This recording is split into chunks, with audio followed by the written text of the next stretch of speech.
주식을 사고 팔 때 흔히 저지르는 실수. 가만히 있는 것도 현명한 태도라고 생각한다.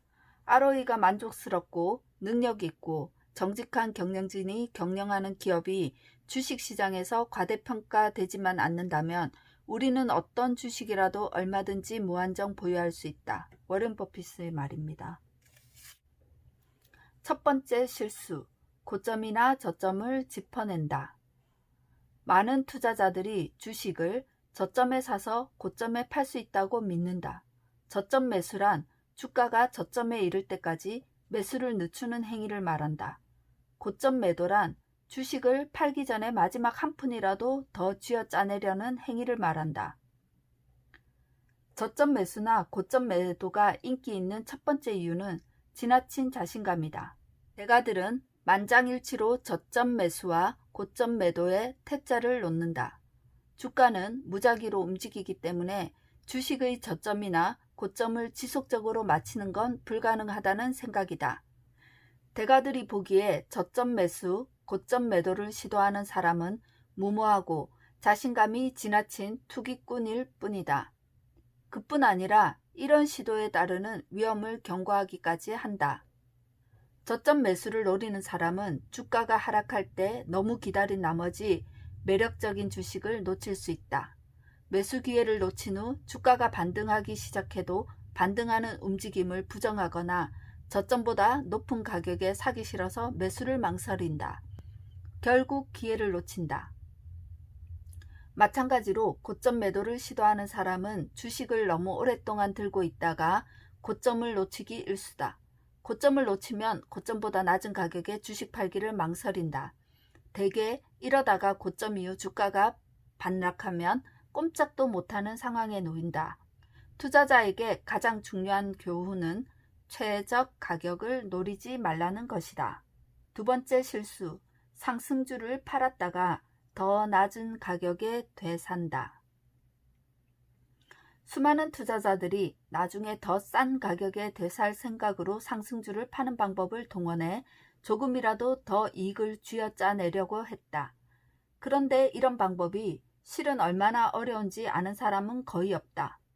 탁월한 주식을 상승장 이후에 팔았다가 가격이 떨어지면 되사서 또 한 번 상승세를 타보려는 방법은 복잡해 보이지도 않고 이론적으로는 충분히 실현 가능해 보인다. 하지만 현실에서는 높게 팔고 낮게 되사는 방법 때문에 투자자는 된통 혼이 나거나 해당 주식과는 영원히 이별할 가능성이 훨씬 크다. 이 전략의 문제점은 두 가지 투기성 도박이 모두 맞아떨어져야 한다는 점이다. 첫째, 일시적인 고점에서 주식을 팔아야 한다. 다시 말해 고점을 정확히 짚어야 한다는 소리다. 만약 그렇게 하지 못해 고점 이전에 판다면 그 주식과는 아마도 영원히 이별할 가능성이 크다.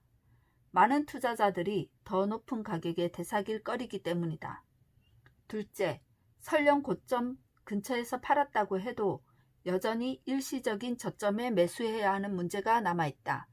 다시 말해 저점 매수에 성공해야 한다는 소리다. 이때 많은 경우 투자자들이 상승주의 주가 하락을 과도하게 예측하는 게 문제다.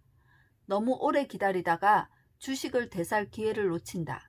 주가가 반등해서 팔았던 가격보다 높아지면 투자자들은 대체로 되사기를 망설인다.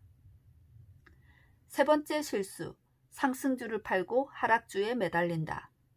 상승주를 팔고 막대한 손실을 입은 주식을 붙들고 있거나 심지어 더 사는 행위는 자연스럽기까지 하다. 이런 행위를 설명하는 몇 가지 이론이 있다. 제일 먼저 투자자들은 중대한 가격 움직임이 있기 이전에 주가가 묶여있기 쉽다. 투자에 익숙하지 않은 사람이라면 단기간에 주가가 급상승했는데 주가가 더 오르거나 주가가 급락했는데 더 내려갈 수 있다는 걸 상상하기가 힘들 수 있다.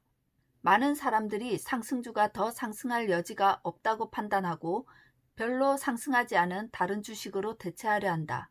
같은 논리로 하락주가 이제 반등할 때가 되었다고 생각한다. 따라서 하락주를 팔아버리는 것은 말이 안 된다고 생각한다. 두 번째 이유는 압박감. 후회 회피다. 상승주를 보유한 사람들은 투자 수익을 날릴까봐 조마조마해하고 주변 사람들은 이런 불안에 부채질한다. 투자 자문회사는 투자자들어 탁월한 상승주를 팔라고 하고 수익 실현에서 망한 경우는 없다라든가 할 수 있을 때 수익 실현을 하라. 확실한 수익이 불확실한 손실보다 낫다 등의 주식 격언으로 투자자의 마음을 흔들어 놓는다. 실적이 나쁜 주식이라면 투자자들은 팔았다가 후회하기보다 더 두고 보는 걸 선호한다. 상승주를 팔거나 하락주를 붙들고 있는 행위 모두 단지 가격 움직임에 근거한 것이라면 잘못된 것이다. 주가의 극적인 상승이나 하락 모두 기업의 내재 가치가 변하면 제자리를 찾아갈 수 있다. 따라서 많은 대가들은 2배가 된 주식은 팔고 반토막 난 주식들은 들고 있으라는 통념을 배격한다. 피터 린치는 이를 두고 꽃은 뽑아버리고 잡초에 물을 주는 격이라고 했다. 원금을 회복하려는 희망을 품고 손해를 보고 있는 주식을 계속해서 들고 있는 형태가 투자의 세계에서 가장 치명적인 실수라는 게 대가들의 말이다. 대가들은 신뢰를 잃은 기업의 주식은 곧바로 처분한다. 손실이 아무리 커도 그렇게 한다. 4번째 실수, 과도하게 거래한다. 5번째 실수, 매수 후 망각한다. 투자자 중에서 매입 보유라는 워런 버핏의 말을 너무 문자 그대로 해석하는 사람들이 있다. 아무 생각 없이 매입 보유법을 고수해 너무 오랫동안 같은 주식을 들고 있다. 이런 전략은 차라리 매입 망각법이라고 부르는 게 옳다. 대가들이 한 조언을 보다 자세히 들여다보면 그들이 정말 하고 싶어하는 얘기가 무엇인지를 알 수 있다. 영원히 보유하는 것을 제일 좋아한다라는 워런 버핏의 말 바로 앞에는 사실 탁월한 경영자들이 경영하는 탁월한 기업의 지분 일부를 보유한다면 이라는 말이 들어가 있다. 6번째 실수, 감정에 휘둘려 거래한다. 1. 조급하게 거래한다. 2. 호재에 즉시 사고 악재에 즉시 판다. 3. 공포에 질려 투매한다. 4. 손실을 만회하려고 필사적으로 행동한다. 5. 주식과 사랑에 빠지다. 주식과 감정적으로 연결되는 사람들이 있다. 대박을 안겨준 주식과 그렇게 되기 쉽다. 대가들은 이런 감정 편향으로부터 자신을 지키기 위해 훈훈함을 안겨다 주는 주식이나 자랑하고 싶은 주식은 모두 팔아버렸다. 안주하는 걸 방지하기 위해 좋은 수익률을 안겨준 주식에 엄격한 사랑을 베푸는 대가도 있다.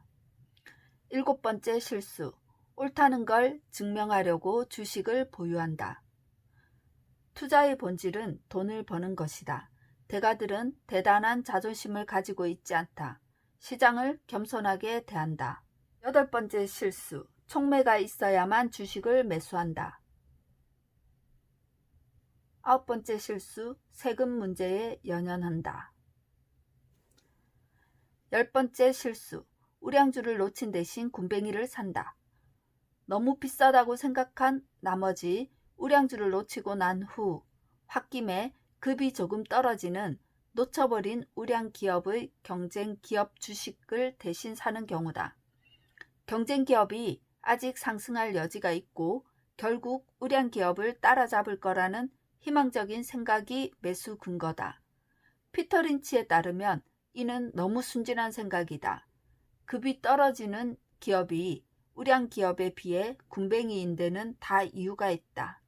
시장 점유율을 빼앗기고 있다든가 부채가 너무 많다든가 경영진이 안 좋다든가 등이다. 상승주를 놓친 후 더 싸고 급이 떨어지는 굼벵이 주식으로 뒤를 쫓는 투자자는 결국 실수를 더 키울 가능성이 있다. 11번째 실수, 소수점 이하 단위까지 따진다. 12번째 실수, 기업 인수 계획 발표 직후 주식을 판다. 어떤 기업이 다른 기업을 인수하겠다고 발표하면 인수 대상 기업의 주주들은 대체로 시장에 주식을 팔려고 한다. 일단 계획이 발표되면 주식이 인수 제한 가격과 비슷한 수준에서 거래되기 때문이다. 따라서 굳이 기업 인수가 성사될 때까지 기다릴 필요가 있느냐는 논리다. 차라리 주식을 팔아 마련한 자금을 다른 데 투자하는 게 낫다는 생각이다. 13번째 실수. 이미 알려진 사실에 주식을 사고 판다. 이미 다 알려지고 투자자 대부분이 반영한 사실에 기초해 돈을 벌기는 굉장히 어렵다. 시장은 대단히 효율적이라는 사실, 따라서 웬만한 정보는 주가에 빠르게 반영된다는 사실을 명심해야 한다. 시장이 초보 투자자의 예상과 다르게 움직이는 이유이기도 하다. 예를 들어 거의 모든 투자자가 불경기를 예상하고 있다면 경제가 나쁘다는 뉴스는 주식시장에서 사장될 것이다. 또는 모든 사람들이 전쟁이 불가피하다고 이미 생각하고 있었다면 전쟁 발발 소식에 주가가 오히려 오를 수도 있다. 대가들은 지나간 뉴스는 무시한다. 시장을 놀라게 할 만한 뉴스를 찾는다. 시장이 전혀 생각지도 못하고 있던 사건으로 놀랄 수 있다. 또는 알고는 있었으나 강도를 잘못 예측한 사건으로 놀랄 수 있다. 따라서 대가들은 시장이 현재 반영하고 있는 시나리오를 찾아내서 자기 자신이 진단하고 있는 예상 시나리오와 비교하는 데 많은 공을 들인다. 14번째 실수. 이번엔 다르다고 믿으며 거래한다. 15번째 실수. 경제 전망에 지나친 주의를 기울인다.